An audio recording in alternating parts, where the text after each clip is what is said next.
I was sitting at home one night scrolling through different social media platforms and then decided to take a selfie from my Instagram account. But what I saw when I checked the photo was something totally unexplainable.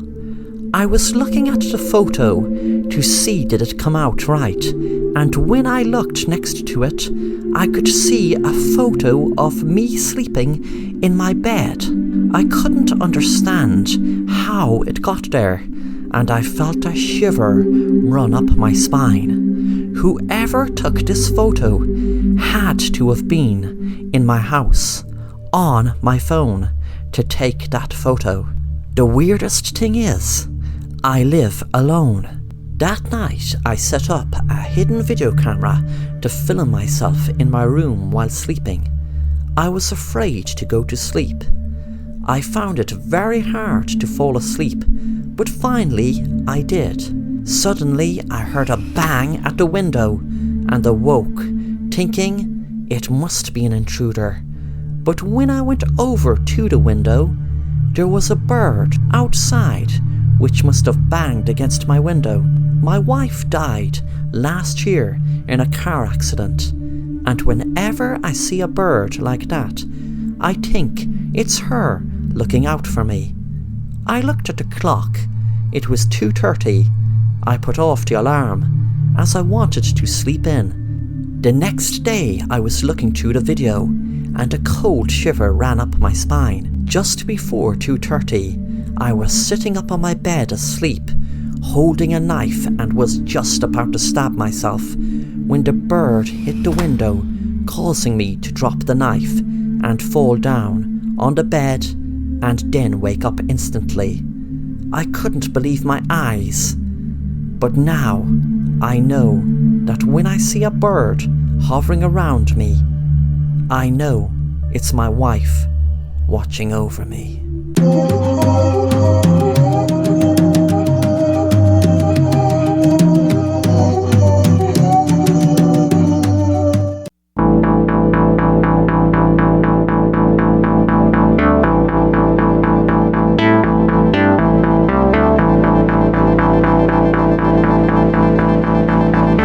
Jeffrey was in town for business, so had to check into a hotel for 2 nights.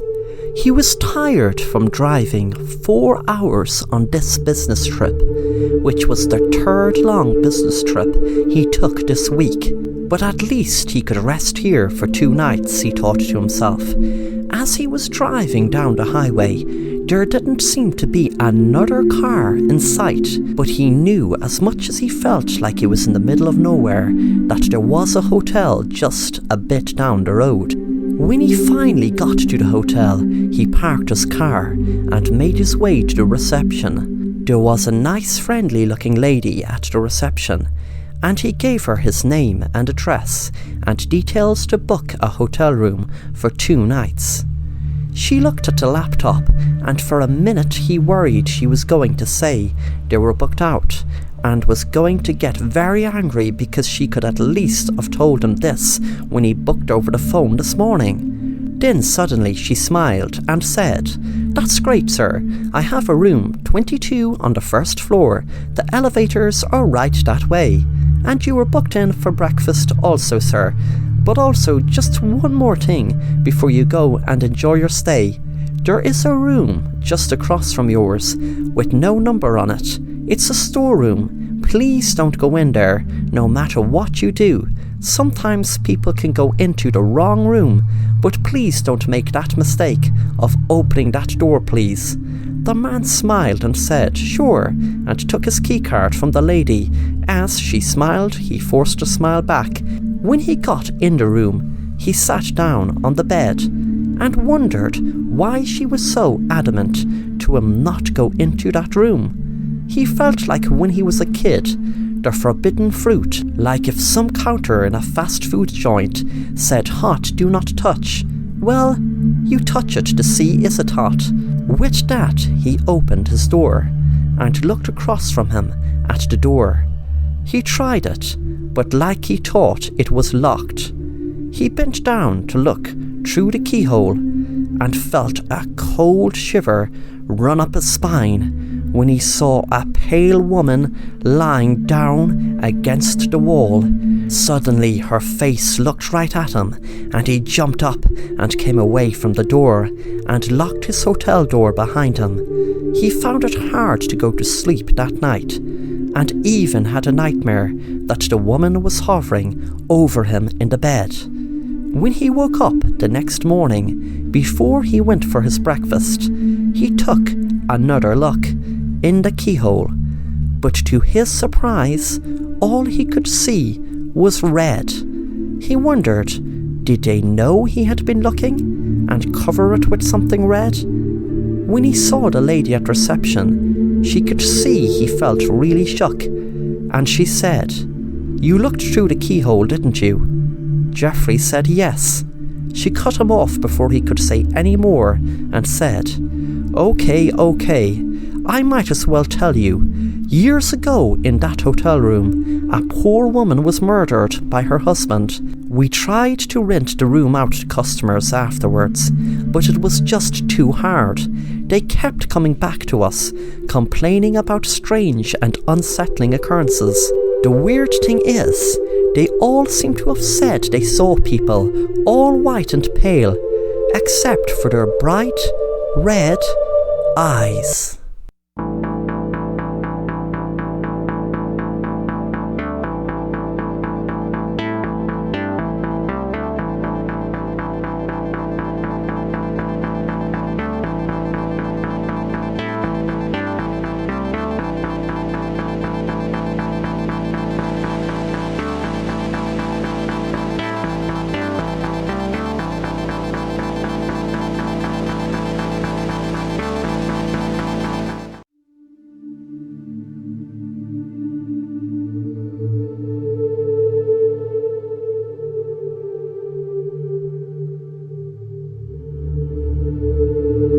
I was looking at the funeral. It was so sad. I was scrutinizing the faces and wondering what everyone was feeling. I could see different emotions. It felt like in the movies. I was wondering, would they go drinking afterwards and tell stories of the poor dead person's life and try to celebrate their life? The funeral seemed to go on and on. I missed the church service. I was there, of course, but really my mind wasn't on what the priest was saying. How could it be? It started raining. Great, to add to the atmosphere of this funeral. I had to be here though, not only because I had to, but in the situation, ironically, I wanted to see who was here and what was being said. I felt cold from the rain. Damn, I can't even get away from the wet and cold. If I knew that it would be as dark and cold as it was down there 6 feet under, I would have been cremated. I could feel a gravitational pull. I knew what was happening. I was going back to that dark place, that cramped space, inside that dark, cold coffin 6 feet under. And I couldn't fight it. I looked at the crowd as I was being pulled away, and then I was back inside that damp, cold coffin, and I said to myself, if I knew it would be this dark, like I said, I would have been cremated.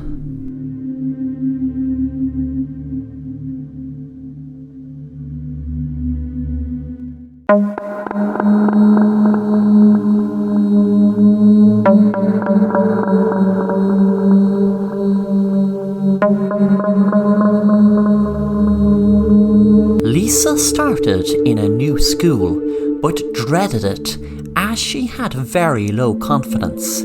She got through her first day, good enough, but dreaded she would become the victim of bullying like in her last school. Lisa moved school because her mom had to move state for a new job. Lisa's dad was living with his new wife, but she was still in contact with him. When Lisa got home, she looked in the mirror and practiced a prep talk to her classmates to try to improve her confidence. She looked in the mirror and said, "Hi, my name is Lisa. It's great to get to meet you all, and I hope we can be best friends. Hi, my name is Lisa. It's great to get to meet you all, and I hope we can be best friends.